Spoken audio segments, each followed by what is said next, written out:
Kami tahun ni kami nak buat sedikit kelainan.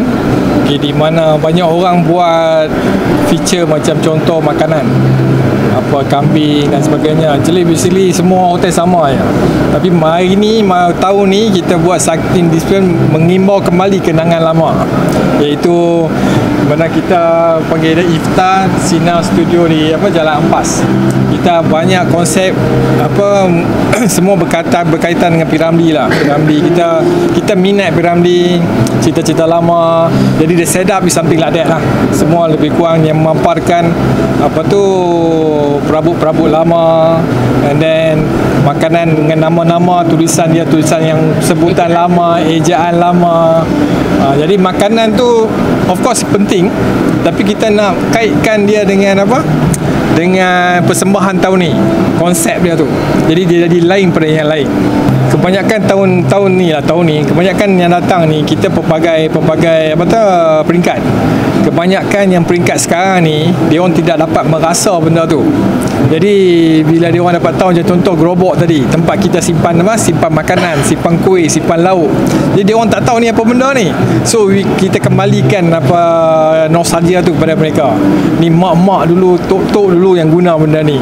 Yang macam kelebihan pula macam kopi kan. Kopi tadi pakai arang dan sebagainya.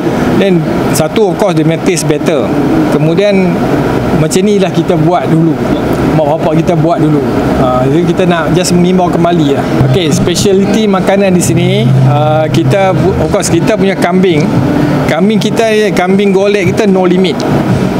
Yasmin, you datang pukul 6.30, buka puasa 7.30 tu sampai ke habis, dia will be no limit. Dia akan sentiasa ada. Kemudian I think the only place yang menyajikan Baskin Robbins, okay, no limit. And then then kita punya famous talk of the town, daging bakar Danok. Nanti boleh try macam mana dia punya ni.